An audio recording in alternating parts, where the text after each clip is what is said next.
everyone. Today's episode was sponsored by Ashiri Beauty. Ashiri Beauty is a skincare brand focusing on face care. Check out your Ashiri Beauty skincare products on www.ashiribeauty.com or www.ashiribeauty.ng. Again, Ashiri Beauty is sponsoring this podcast. Hi, Yinka. Thank you so much for joining the podcast. As you know, this is Film with Lo, and here we talk about business, finance, and actually building wealth. And today, I know most of our topics today is more about personal finance, why we need a personal financial advisor, just a lot of topic in that space. But before I kickstart, I would like you to introduce yourself. Hi, Lola. Thank you for having me here. I've been looking forward to this meeting for some weeks now.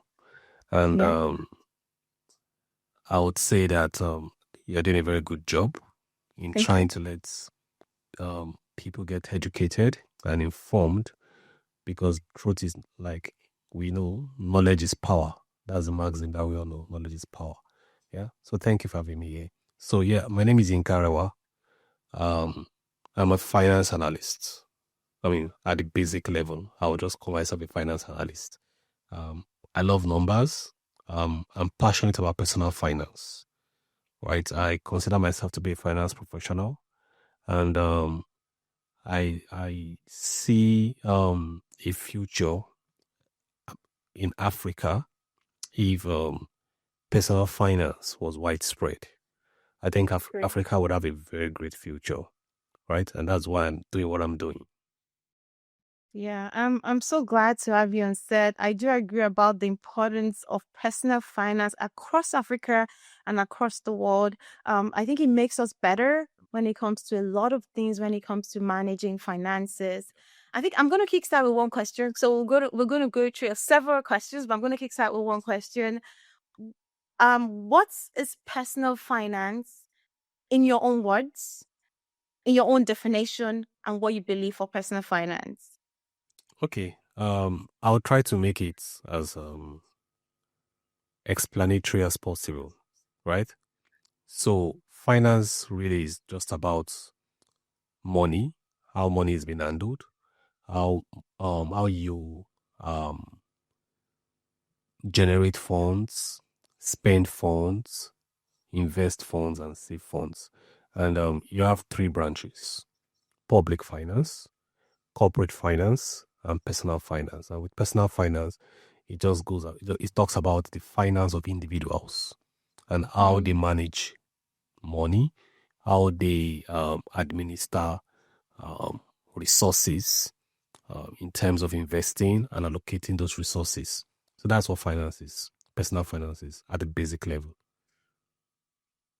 So when we talk about allocating resources, do we also connect that to how we individuals, because if we come to an individual level, it talks about how we manage and allocate resources from an individual level, right? Yes, it's an individual level. Perfect. From now that you explained what personal finance is, so my question now goes back to personal finance versus financial advisor. When does a financial advisor come in place when it comes to personal finance? Okay, so I would say that while everyone should have a form of personal finance in terms of how they allocate their money, how they generate money, how they save and invest money, a financial advisor comes to the picture when you are not maximizing your personal finance and you need help. It could be with generating more revenue or income, or identifying hidden costs and eliminating wastes. I've sat down with people, as a financial advisor, and they were surprised when we did analysis of what they spend money on versus what they earned in terms of income. And they were surprised to see several unnecessary expenses they made that could have been avoided. And that's the duty of a financial advisor. The financial advisor helps you to highlight weak areas, gaps, excesses, and waste. Nice, nice. One thing I say here is how if we don't get a financial advisor sooner, a lot of things could go wrong. Yeah. So how soon is soon to get a financial advisor? Is it when things are going wrong, or can we get them sooner so that things never go wrong? The most ideal is to get a financial advisor even before anything goes wrong. The idea is to say that I could be doing well, but maybe I could do better. And a Hmm. financial advisor comes into the picture to say that I can do better. It could be in form of what I earn. So somebody saves money. There are a lot of people that I've met. They save money. They save good money. They save well. And they are proud of the fact that they are saving money. But you ask them, okay, how do you save this money? And yeah, oh, it's in a bank, in a savings account. And you tell them, okay, what interest yield do you get on your savings? And it's not something that's bothered them before because they were just happy with the fact that they had excess cash as a result of their savings. Hmm. But as a financial advisor, you could tell them that, do you know that you would have multiplied all you had if you had been investing in treasury bills or in bonds or in some FX securities? And so that's where a financial advisor comes in. You don't have to have a problem before a financial advisor comes in. Of course, once you begin to have a problem where you are struggling to meet your financial goals, then you need a financial advisor. But you can be proactive to get a financial advisor even when you don't have a problem. And you could be doing some things well. However, like I said at the start of this meeting, knowledge is power. You could be doing some things well, and you could tell yourself, perhaps there's something I don't know yet. And maybe I need a financial advisor to make me know those things. So that's about it. So you see situations where someone is rich and he still needs to get financial advisors because he wants to be richer and he wants to maximize his wealth. Yes, I think that's actually a great way to state it. Like the financial advisor, you can actually have them sooner to make things better and also help someone maximize their wealth. I think one question I want to ask when it comes to how costly is this? Is this something that you have to be um in a certain class of the economy before you can be able to hire one? Is this something easily accessible to the masses, the everyday people, if we're trying to like figure out a way to send this message out to everyone? Again, I would say that products are usually of different categories. Um, there is always going to be an affordable product. And I'm speaking of financial advisory. Yeah. Um, in some cases, there are financial arrangements where the financial advisor advises you and he gets a commission on Mm. what he advises you to do. So if the financial advisor had advised you to put 10 million naira, for instance, in treasury bills for a period of 1 year, and you're going to earn 2 million naira on that, you could have had an agreement with him to say, okay, since this was born out of me engaging you as a financial advisor, um, I would give you a certain percentage of this interest. So it doesn't even take away from what I already had, but it's taking away from the returns that come as a result of the fact that you gave me this advice. And when you look at it from that perspective, it becomes affordable because if this financial advisor did not give you this guidance, you won't have even earned that money in the first place. Do you understand? Now, there are some very rich people who would even engage um, an asset management firm or a financial advisory firm to be their financial advisor. They just have funds that are just um with that firm, and that firm manages those funds for them, manages their funds for them, and gets their spreads, right? They don't even care as long as they are concerned. Just make me money. How you make the money, I don't know. Do you understand? So, like I said, there are different products at different levels. Perfect. But I think that me, that's very interesting the way you broke it down. It gives, like, for example, if a regular day Joe and I probably have a minimum salary and I really want to maximize that, it gives me the leverage to say that, okay, I might not be able to pay a certain monthly amount of money to a personal financial advisor, but there's an opportunity for me to still maximize my wealth by the person taking a certain percentage because of that advice and recommendation that he or she has given me. So I can still maximize my wealth only in the sense that I'm not spending the extra income I don't have, but he can take his own 10%, because at the end of the day, if he didn't advise me, I probably won't be where I am. You probably won't make the That's money. good to know. Yeah. Sorry? I mean, if he didn't advise you, you wouldn't have made the money in the first place. So Yes. it's just his share of profits from the advice he has Yes. brought on board. Yeah. Okay, so we call that share of first profit. That's good to know, because I feel like a lot of people like me out there, I can't figure out a way. I don't spend more, but I'm still maximizing my money. So this person can take this 10% or this amount of percentage, or my wealth is further where it would have been if I wasn't doing that. Right. One question I have is, from a university level, in preparing students for the real world, because I feel colleges and universities is a different world versus the real world. So how do you think that universities or colleges are preparing students from the real world when it comes to personal finances? Or are there classes that universities can actually imbibe into their curriculum to help prepare students for personal finance and also make them understand the importance of financial advisors? Because I feel like if a lot of people have that knowledge earlier, they'll probably be more financially brilliant or financially wealthy. Lala, that question is a very genuine question, right? Today, the obvious answer to your question is that in Africa, that I can beat my chest and tell you, we don't have anything like personal finance, right? That has been imbibed into the curriculum, whether it's at the primary school level, secondary school level, or the tertiary level, right? We know that already.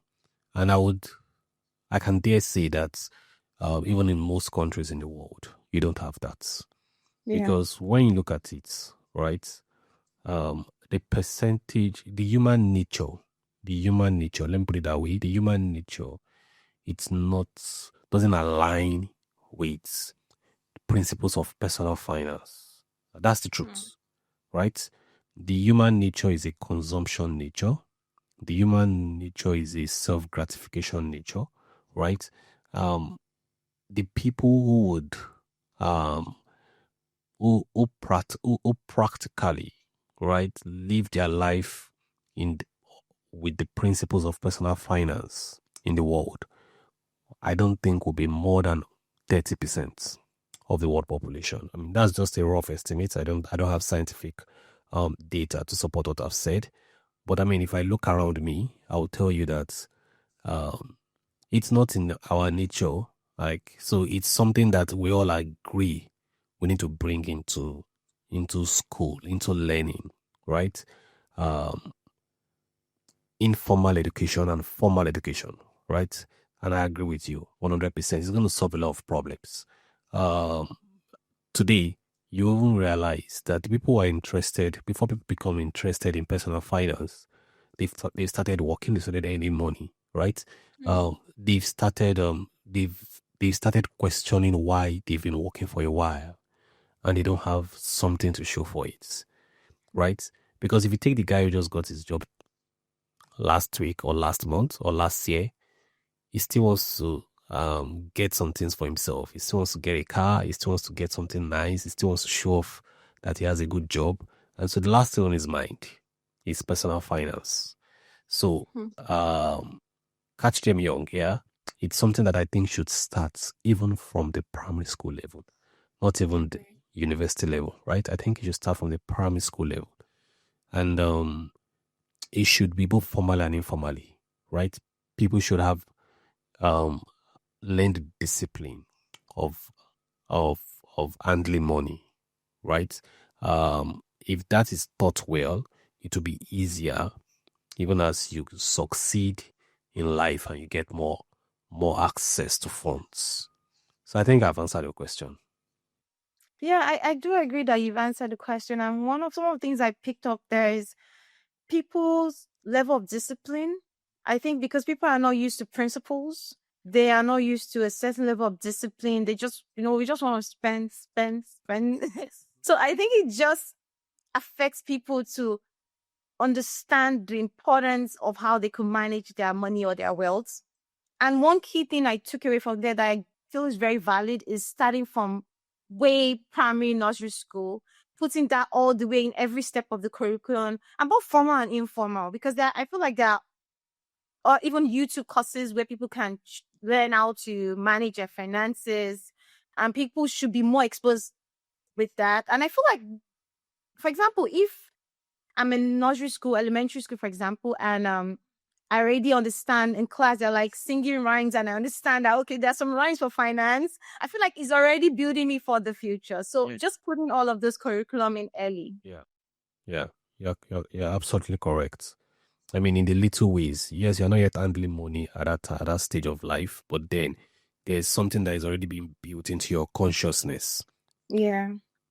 That money is not what you would need just for spending, but you need money to build wealth, and wealth can be built even as early as possible. You don't have to have gotten to become old and satisfied all your wants before you begin to build wealth.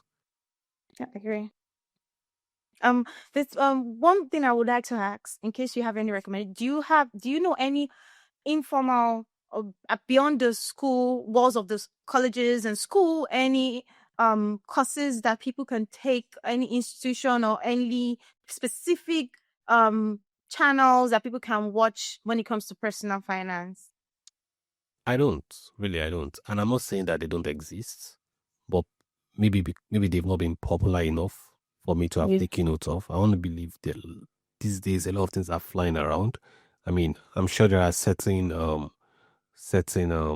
individuals who are experts who are constantly doing something, right? I want to believe there are such. I've come across such, but right now, top of my head, I can't recollect. But what I would say is, are there books? Oh yeah, there are books.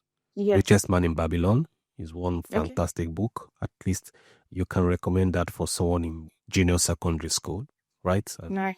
it does a lot to open up the mind to what can be in terms of personal finance.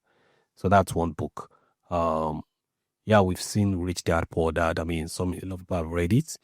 A little bit more advanced than the Richest Man in Babylon, but then there are things to learn from it also. So yeah. Perfect. Yeah. Nice, nice. Are there any other books you would like to recommend apart from Dad, Poor Dad, Richest Man in Babylon? What are key books very helpful for personal finance and all? Yeah, so I've read a couple of books. I just don't recollect their topics now, but it's something I can circle back to you on. Yes, please share. I'm gonna add it to the part of the description for the channel. Okay, perfect. Yeah. Um, one other thing I know about personal finance, because I know most personal financial advisors, because there's I don't know if you've heard of Dave Ramsey. I follow his YouTube show on personal finance a lot.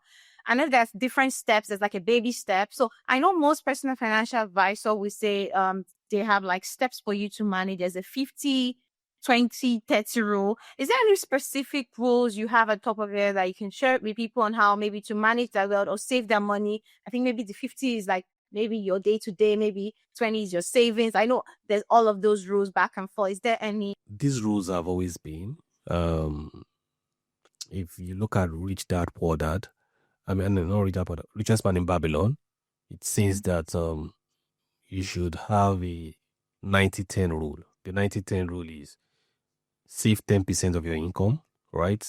And you can spend 90%. Now, what I'm going to say to that is, these things are not fixed because people are at different levels in life, right? Um, someone is earning, let's say, for example, someone is earning 100,000 naira in Nigeria today. That's not a lot of money, right? And you want to encourage that person to save. You can tell the person, okay, fine, start by saving 10% of your 100,000 every month. I mean, just set something aside. Now, I wouldn't say that for someone who's earning 500,000. I wouldn't say that for someone who's earning 1 million, right? In fact, there are some people with what they earn. My recommendation would be that they save 70%. So that's why I say that some of these things cannot be generic. You have to like have an understanding of what the person earns, understand the person's lifestyle, what the person needs to spend money on. Then you can now advise the person.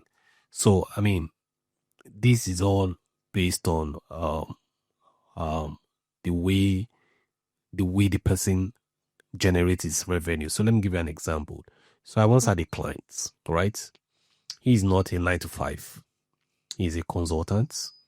In a month, he could earn a lot of cash, right? And there are months that he would just earn nothing or next to nothing or something, right?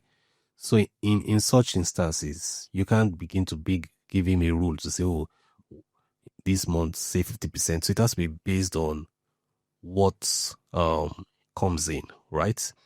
However, I think that what a personal advisor can do for everyone is to tell you what your monthly run rate on expenses should be. So regardless of how much you earn, a personal finance expert sitting with you can let you know that, see, for what you do, where you live, what you consume, you shouldn't exceed 250,000 naira a month in expenses. So every other thing that you have in excess of that should be channeled towards savings and investments. So that to me is a lot more practical than just coming with a 50-30-20-10 rule, right? So that's it for me.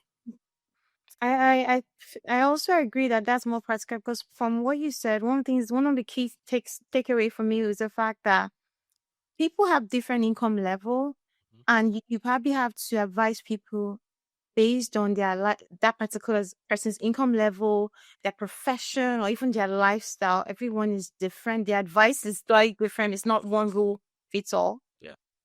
For everyone, and I think that's really the key takeaway here for me. One thing I want to say is, which I feel like is very important, and people have a lot of people think otherwise. As a financial advisor, do you think that an everyday employee in an organization can become a millionaire? Is it possible for a financial advisor to guide that everyday employee into the right investments, the right strategic investments that can make them become millionaires? Because a lot of people have this feeling that it's only when you're an entrepreneur that you can be a millionaire. But my mindset is, yes, being an entrepreneur, you have the opportunity of being a millionaire, but also if you have the right financial advisor, even as an everyday employee, you might also get to that level. So I don't know your thought on employment and wealth. Thank you for that question, Ola. As simple as that question sounds, it's also a very broad question. So there are concepts, right? And there are notions. I mean, the faster route to becoming very wealthy is to be an entrepreneur. It's also the faster route to becoming wrecked in life. That's the truth, right? Now, and why is that? Because being an entrepreneur, you have the opportunity to multiply earnings, right? As a 9 to 5, earnings don't particularly multiply over time. There might be increases, right? But they don't particularly multiply over time. And it not even depends on how well paid the job is in the first place, right? So it's understandable when you find out that an entrepreneur becomes a lot richer faster, right? But then there have been many who have ventured into business and they became very indebted. They became so ashamed. Some were close to taking their lives. We've seen that. We've seen a number of people. Without having to mention names, we've heard people who have jumped from 10 floors down to kill themselves, and it's just because they were indebted. They tried to go into business. So it works both ways. Now, the question is this: can an employee be guided? Like a 9 to 5 person, can such a person be guided by a financial advisor to become a millionaire? Yes, very well. And there are many, right? But it goes beyond just having a well-paid job. That's the point. It's a combination of having a well-paid job, having the financial discipline, which is very, very important, right? And why is that very important? It's very important because money is deceptive. There'll be every employee must have the mindset that life is in seasons, and so whenever money is coming to you effortlessly, is the time where you should be making aggressive savings, because it's not always going to be like that, right? And there's a lot you can do besides just putting the money in the bank. So yes, there are people who have worked as employees, invested, multiplied their savings, multiplied their income, and have become very wealthy. It might not be as fast as it would have been if they were into a business. It could take a while, it could be over time, but eventually it does happen. And sometimes you realize that they even last longer than even entrepreneurs, because we've seen entrepreneurs who have become multi-millionaires and who ended up being wrecked. We've seen that because they can get to a point where they feel, oh, they would always have money, so they can always do what they want to do. And they can start living lavishly. And that could actually be their downfall. So whether it's an employee or an entrepreneur, financial discipline would always go a long way for you to endure, for you to have enduring wealth to the end. Nice. That's actually very deep. Actually, one of the key things I learned about is how, um, as for example, as an entrepreneur, you could get rich quickly, but you could still lose it quickly. It's a big risk for you to go all in, and you might not even get rich at all because it's a risk. Yeah. And as an employee of an organization, it might take longer, but just having the right financial advisor to guide you through that journey can help you get there eventually. And that kind of brings up to the next question, which is about diversifying your wealth. As a financial advisor, what's your thoughts and advice when it comes to, okay, I have this amount of money. Should I just put it in stocks or should I just put it in real estate? Do you recommend diversifying? Is that a better way to compound wealth? Diversification is very important. And what the first thing diversification does is not really about even multiplying the wealth. The first thing diversification does, it's diversification is a risk strategy. Is that when you are diversified, you don't get to lose your wealth all at once. So if all your wealth is in the real estate, right, and the market prices of the real estate crashes, then all your wealth crashes. If all your wealth is in stocks. If you were in Nigeria in 2007, 2008, 2009, the stock market crashed. If you had all your wealth in stocks, you would have been ruined. That's the truth. Regardless of the company stocks you bought, because the entire stock market crashed, right? Good. Now, there are investments that might not be so much subjected to volatility and risk, but their returns are not as huge also, which would be like your money market instruments, right? However, it's still advisable that you don't put all your wealth there, because you want to also take advantage of opportunities. So my recommendation really is that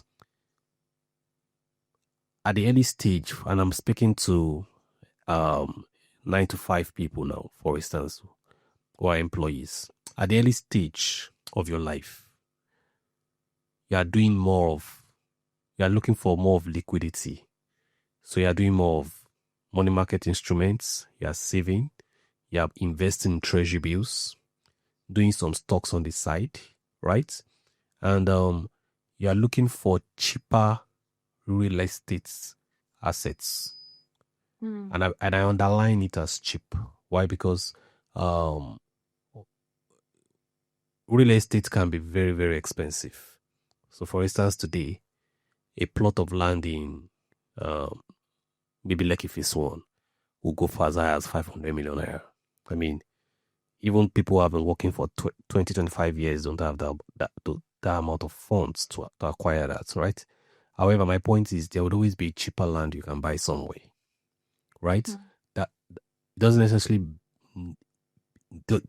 have to be where you want to live, but you just want to have something. What is important is that you just do your due diligence in ensuring that you are the rightful owner on purchase, right? But at that stage of your career, which is the early stage of your career, I will go for more of liquidity, right? Now, as you continue to advance, right, in your career, and you have started settling some things, you've gotten married, you've settled down, you've put some things in place, you can now begin to look for less liquid investments. And that is where you begin to put more into stocks, put more into real estate, right? And I think at that point, you would have better guidance and better understanding of how it works. Now, with that, I'm sure you've heard of people who have bought lands for something as low as 1 million naira, and 3 years down the line, they sold it for 10 million naira, 12 million. Yeah. I've heard more ridiculous things. I've heard people who have bought lands for as low as 3 million naira, and in a period of 5 years, they've sold it for 50 million naira. I've heard of it. I've seen it, right? So, I mean, there is no investment in stocks or treasury bills that can give you such kind of returns. So, yes, real estate is even though it's risky, but it's quite promising when it comes to returns. So, like I said, we might not be able to analyze everything in this session, and this is why the one-on-one is very important, right? Yeah. But I'm just trying to give you a broad guidance to say that the diversification would be dependent on what stage of life the individual is. One thing I was going to take away from this particular conversation is the fact that there are different phases in one's journey, especially career life, that you might probably have there's different level of wealth that you have as different phases. And at the beginning stage, you don't have to rush. You can just do, I'm going to buy a land that's not too expensive, buy that. At the same time, you can even be investing in stocks and other things, but you still have the opportunity to also invest in real estate, because you never know, the real estate can jump. Whereas even diversifying and also investing in maybe like stocks and all of those aspects. And I think the key takeaway is one-on-one financial advice, and it's very important because you had mentioned that people should really enroll to those advising aspect, because even from a 9 to 5 employee, that particular segment with a financial advisor one-on-one will help you get to that phase of where exactly should I put my money in? Apart from putting in stocks, what are the other opportunities out there? And sometimes we can't do it alone. The same way we need God throughout our life, we also need some key people. And I feel a financial advisor is one of those key people you need through every journey of your life. Very true. Yeah. One question I have for you, I have a couple of questions, but this question I want to ask before I go deeper. When it comes to traveling, for example, it's a question where you as a financial advisor, you tell me it is a yes or a no, and tell me why it's a no. If I'm a frequent traveler, for example, I travel a lot. Do you recommend, and I travel, I like to do first class. Do you recommend from a financial perspective, because this person always traveling like every 2 weeks, every 3 weeks, first class, first class, first class.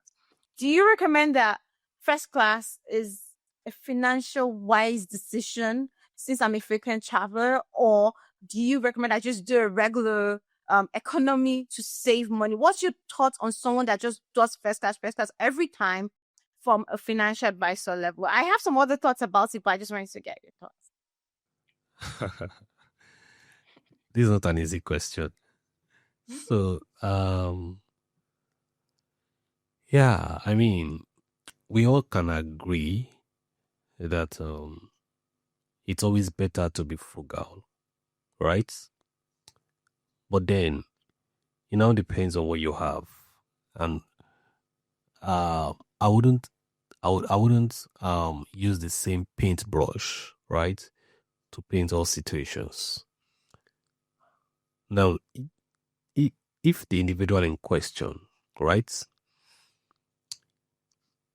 he still has huge loans to settle, is doing business, even though the revenue is coming in, but not at the target level, right? Then I would say that by all means, every opportunity for cost savings should be embraced, right? You shouldn't live your life by being too optimistic, because sometimes what guides people is that, oh, money will come, so let me just live the life now, because if I save the money, I'm just losing out, right? So traveling is about me going from one destination to another destination, whether it's for business reasons or business purposes or for personal purposes, right? You want to do that. What I will be more concerned about if I'm your financial advisor is go with flights that are safe, go with flights that are reliable. However, you don't have to spend a fortune, right? Yeah. But then if the level at which you are, you are very rich. I mean, who am I to tell a bank MD today now, or the MD of UBA or the MD of First Bank today now, that they shouldn't travel on first class or business class because they travel frequently? I mean, they would always have excess funds, right? No, for a regular Joe, like me, for a regular Joe. The thing is, I mean, you could be looking regular, but I might not know what you have. You might have a huge cash reserve that I'm not aware of. Like you might have inherited wealth. You might have something, so it all depends, right? And so that's why the first thing a financial advisor want to do is to say, let me know what your assets are. Let me know what your liabilities are. Let me know what your income is. Let me know what your expenditure is, right? And that will make me know, okay, like I told you at the beginning of this session, I would help you identify unnecessary costs, excessive costs, or wasteful spending.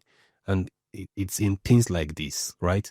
I mean, I've sat with someone before, who subscribes to a broadband internet, and at the same time, when we looked at it, it is at their home, and what he subscribes to is a lot of money. I might not go into the details now, but he's hardly at home, right? And he's struggling with saving money. And by the time we looked at everything, okay, what exactly do you need this broadband for? Oh, it says to watch Netflix. And okay, so when are you at home? And he just has few hours he spends in the house in a week, right? And I told him, you're wasting that money, because you can actually focus on just buying mobile data on your phone. And if you need to do something on Netflix when you're around, just put on your hotspot on your phone and do that, and it just dawned on him that, oh, really, he could actually do that, and he just realized that he can stop spending that excess, stop that excessive spend on the broadband internet he was paying for. So it's things like this. So if I sit with you, I could tell you if you're still in good shape to continue with your business class ever you're going to, or you should just downgrade the economy for the time being, right? But what we've come to find out is that there were people who were flying business class 10 years ago, right? But due to the exchange rate volatility we've experienced between the naira and the dollar in the last 3 years, these people had to downgrade from business class to economic class, citing the reasons as the tickets have become so expensive, right?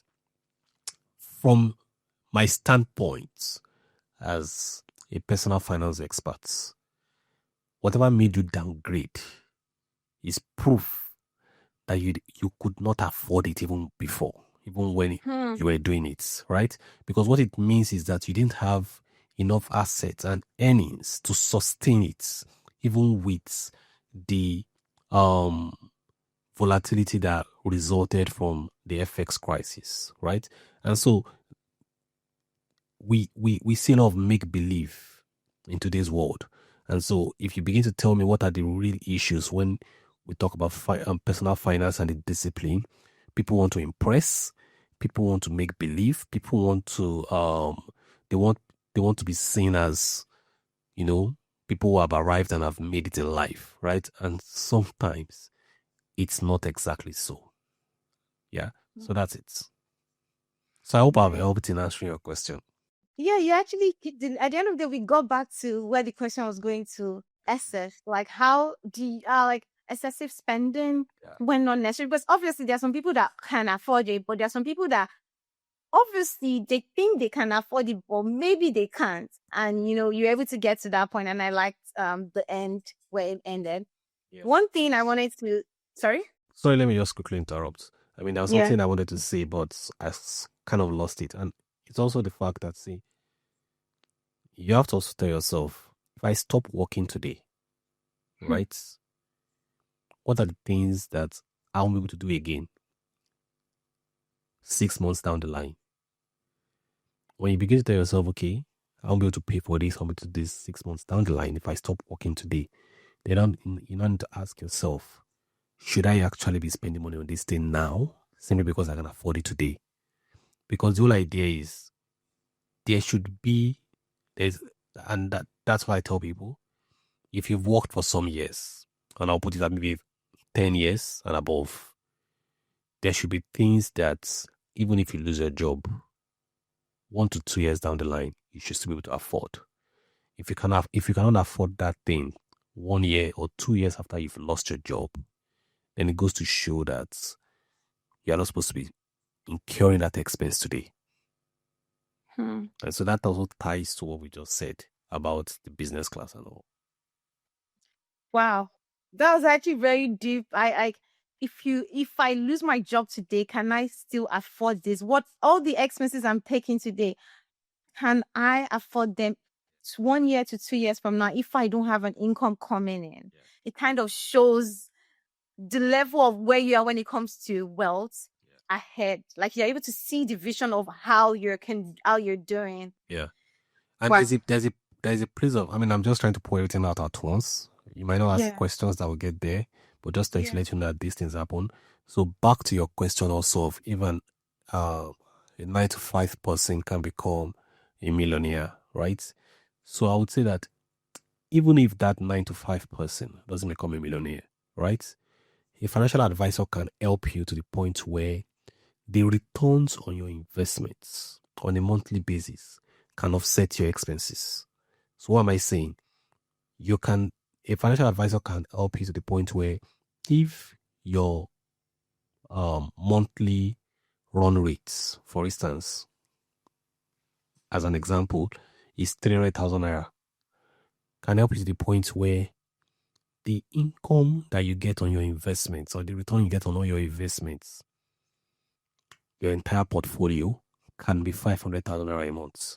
So what that means is whether or not salary comes in, there is already a base that would always take care of your monthly your monthly expenses. At that point, when you get to that point, then that's when you know that you have become wealthy. I mean, you don't have to have millions of naira, because what it means from that point is that if you lose your job, you still have your financial freedom. And you don't even have to lose your job. It means if you don't even like your job, you can walk away from your job knowing that there are no consequences in terms of your livelihood. Taking care of your children, taking care of your wife, taking care of your husband, taking care of your parents, because you know that whatever it is you need to do that would come in from the returns on your investments.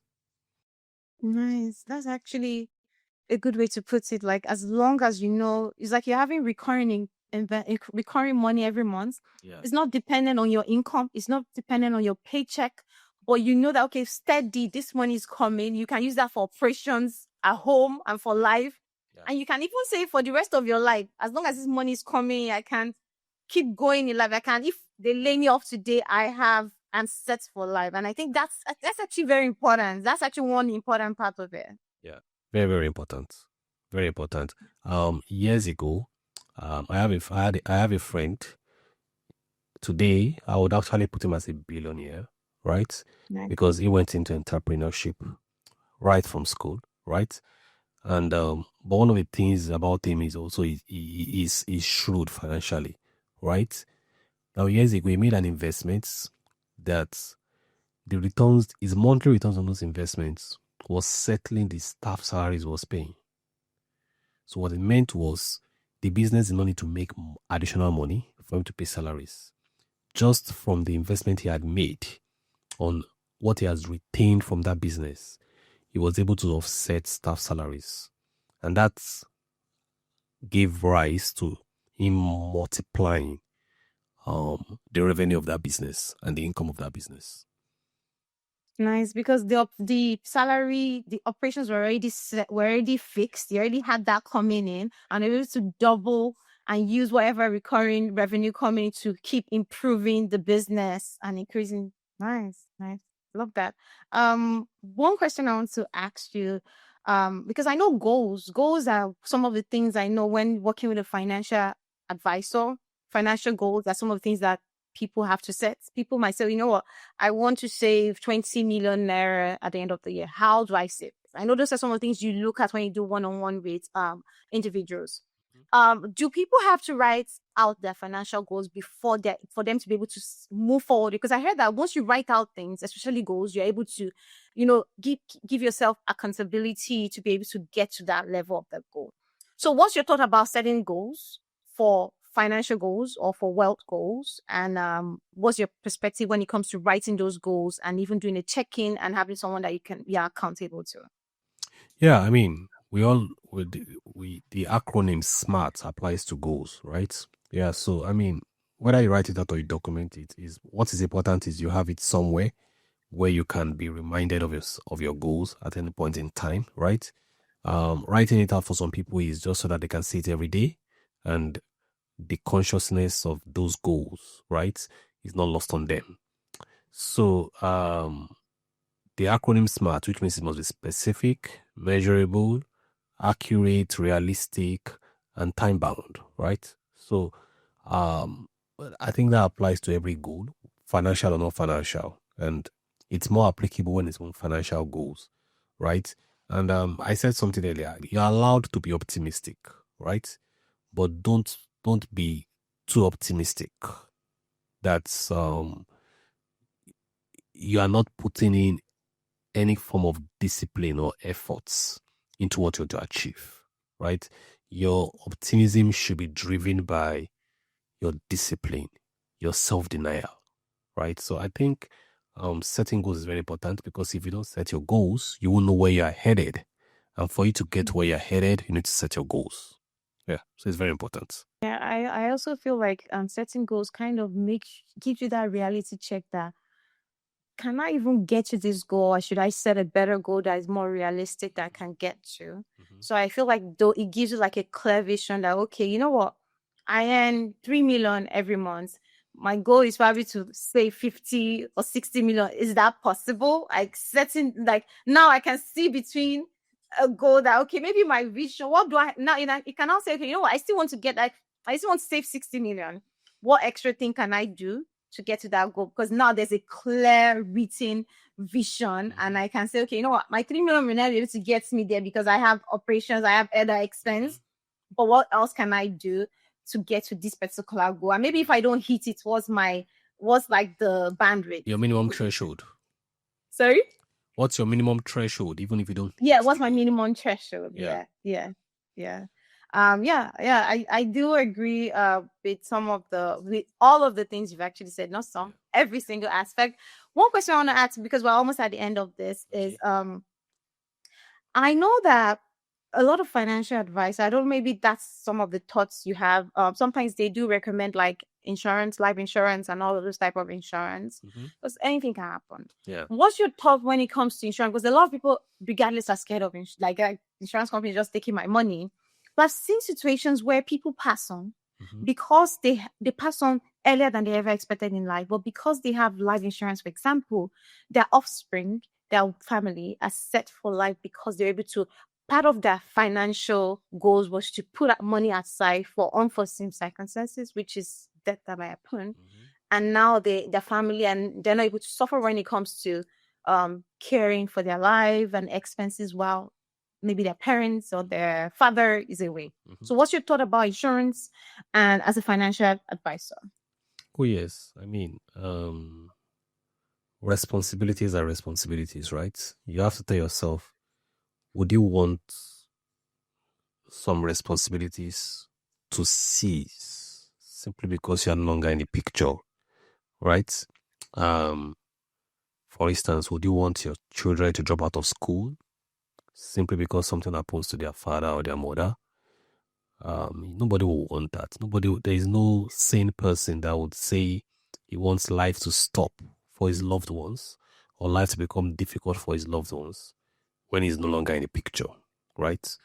So, even though we might place more priority on what we can do when we are alive, right? But it's still expedient, right, to plan for unforeseen eventualities, right? So, yeah, I mean, it's welcome. The reason why many financial advisors might not emphasize on it, especially someone like me, is because a lot of companies already do it, right? Most people are not aware, and that's one of the things people need to be aware of. A lot of companies already always do this life insurance for their employees, such that if they lose an employee, there will be some insurance. What's it called now? Insurance. Is it indemnity that will come to their next of kin or their loved ones, right?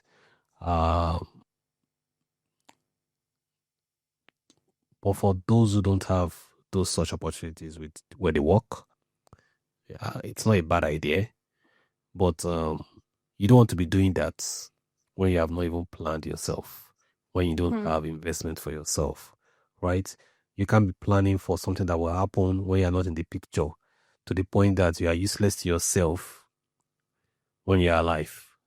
So when people would make those kind of decisions, it has to be after they've made certain plans for themselves that are concrete. Also, is the fact that a financial advisor would also guide you to ensure that even in what you are making investments on, um, there are ways in which it can pass on to your loved ones in the eventuality that something terrible happens or something tragic happens. Yeah, so that's just it.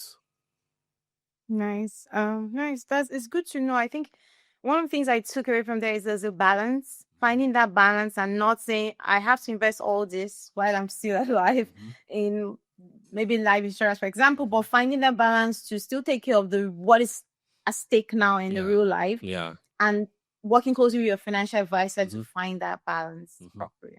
Correct. Yeah. One other question. I feel like this might be my second to the final question. One question I want to ask is, I feel like you answered that previously, but I still want to take a note of it. Do you recommend that, for example, I as an individual, do you recommend that what's the average stake I can invest to pay a financial advisor? For example, I have the wealth. I know you've advised that you can do a percentage, but what are the top financial companies or partners I can work with, and what's like the average amount or average percentage when it comes to even investing? Like, for example, is it 10%? Is it 20% I'm looking at? And even if I have to pay out of pocket, what's usually the average? Given our climb here in Nigeria, Mm-hmm. it will be difficult to answer your question because Nigerians don't believe in many things. They don't believe in counseling. You don't hear people going for counseling, paying for counseling as much as you would hear or of outside of this country. You don't hear people engaging financial advisors. For the most part, I will tell you that most of the financial advising I've been doing has always been based on, pro bono. Maybe I would get some honorarium after at some point, but that's always been pro bono. We Nigerians we are not a, a set of people that like to pay for services and pay well for services, right? However, the sharing formula is what one area I've seen that has worked, right? And yeah, I mean, I was surprised to hear you just say it. What I've seen most cases, especially from places from where I work already, is 10%, right? People would gladly tell you, okay, fine, whatever returns your advice and your guidance brings for me, you can have 10% of that, right? And I think that's the minimum I've seen. Sometimes it could be more than 10%, but I think as a good base, I've seen 10% of a share of profits on returns that come from the guidance of the financial advisor, right? So, one thing, I feel like, do you think that people are not aware on the grassroots? Like maybe there needs to be like a whole awareness in the grassroots on the importance, because I feel like people, I like the fact that there's a 10% share. That's a good one. But maybe if there was so much awareness in the grassroots, people can know, like, we don't always have to look for something free, for something that can make our life better. Mm-hmm. Paying for these things, taking these classes can help us ahead of time. Mm-hmm. Is there something like maybe the government is missing somewhere they could do it better when it comes to awareness of all of this aspect, like financial advising? Honestly, I struggle to see what the government can do, right? Because even the government needs financial advisory services. Yeah. I struggle to see what the government can do, right? I struggle. Honestly, I struggle, right? So it's not in our, it's not, we're not innately, those kind of beings. That's the truth, right? Um, there might be growing awareness, might not be as fast as one would have expected it to be, but there may be a growing awareness. You would agree with me, right, on something, which is that, and that's my view, right, especially in this part of the world. Um, most people, once they have a good job, be quite content and not be so. I mean, the way we are structured, especially in Africa, it's different from the way um people are structured in the US and in the UK, right? Where bills can almost consume all your salaries. That's not the way it is in Nigeria, right? So to a large extent, people are not bothered, right? So they don't, it doesn't jump at them that they need to meet with a financial advisor. Sometimes I've had to talk into some people to say, "Oh, do you know I can do this for you?" And they say, "Oh, really?" They're okay. I mean, the next paycheck would come, even if they finish your salary now. Do you understand? And all. But then when you now begin to show them what they could stand to gain, and they begin to see the yields, they now become, oh, fine. They're surprised. Then maybe by word of mouth, they recommend another friend to go and talk to you. I mean, that's what I've seen, right? But I don't think that um, people are so bothered and everybody's looking for a financial advisor out there. I don't think so. I don't think so. And I think it will take a while for us to get there as a nation. So secret will still remain secret for a while, and you will still have like a few stinkingly rich people in the midst of a lot of comfortable people. That's what you will continue to have in Nigeria for a long time, if not even in Africa. Okay, I think that maybe hopefully this video goes like there's still like there's so much of a Mhm. awareness with this video so that people can, know the importance of financial advice. And because I do agree, living in, for example, I'm mostly in New York City. there's a lot of, you have to like really manage your finances so it doesn't consume all of your check. So there's so much of the financial advisors reaching out to you randomly. Oh, come and meet me. I will advise you. Or they, everyone, people don't even take it serious. There are YouTube channels that you can watch. There are a lot of things going on when it comes to different ways of finding a financial advisor. But I feel like, for example, being comfortable is not really a good place to be in.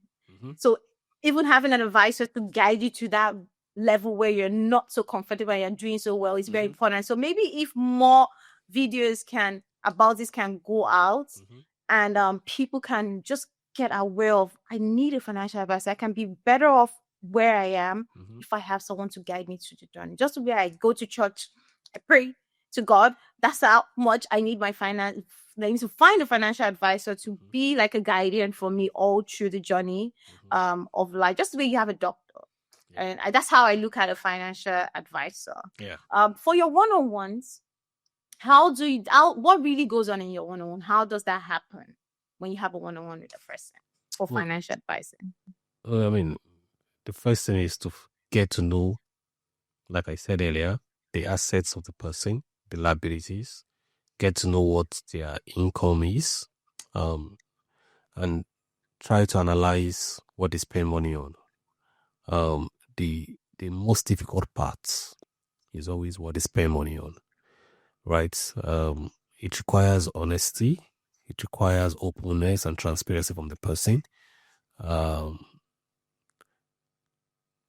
moment you can have that as a financial advisor, then you can know what you can do in terms of improving the financial state of the individual, right? So in some cases, it's even letting them know if they need to change jobs, if they need to get a better job, It's letting some of them know if there's something they have to do about their business, just to let them see missed opportunities and all. So it's a whole lot depending on the individual involved. Perfect. So in order to reduce pro bono for you, where can people like find you when it comes to one-on-one financial advising so that they reach out to you for themselves? And our goal is that they pay, they don't do promoter. Or where do you have like platforms or websites? Where are the places that you? I mean, just on LinkedIn. My name on LinkedIn is Yinka Arewa. If you send me a message, well, we can take it up from there. Nice. Okay, guys, you hear that? You want financial advice, and go to LinkedIn. I'll actually link Yinka's LinkedIn here. So just go to LinkedIn, find Yinka Arewa, and hopefully you get the best guidance of your life, because you need a financial advisor as one of your guidance to guide you through life so that you can be wealthy. So I think that's really good. So in a nutshell, what's financial advising? Because I like to do this at the end of every episode. You just give your nutshell of everything. If you want to sum it up in a sum, what's financial advising? What's the importance of a financial advisor in a nutshell? Well, financial advising is when an individual is guided and helped to maximize income, reduce expenses, and also get more returns on his or her investments. That's basically what financial advising is. The next question is what? Can you remind me? So the other question I need to answer is, what's personal finance? You already explained what a financial advisor is. So the other one is personal finance. Yeah, I mean, personal finance is just you being conscious of what you have, what you earn, what you spend money on, engaging financial discipline in your day-to-day affairs to ensure that at the end of the day, you have an excess amount of money so that you can have financial freedom. I think every individual wants financial freedom. And so personal finance is the road, is the way to financial freedom. You just hit the nail on the head. Personal finance is the way to financial freedom. Bam. I love that. That's actually a very good summary, and I really enjoyed my episode with you. I do hope that Thank you. I do hope that everyone is able to learn from this. Even from maybe more people teach all their little children more about financing all the way from the start, and we all can learn more. And I hope people do enjoy this video because I enjoyed a lot. I took a lot of knowledge from you, and I'm so grateful for all you shared. Again, I just had an episode with Yinka Arewa, and it was a very interesting episode. This show again was sponsored by Ashiri Beauty. Ashiri Beauty is a beauty brand. You can check them out on www.ashiribeauty.com. And again, thank you, Ashiri, for sponsoring this spot. It's a wrap.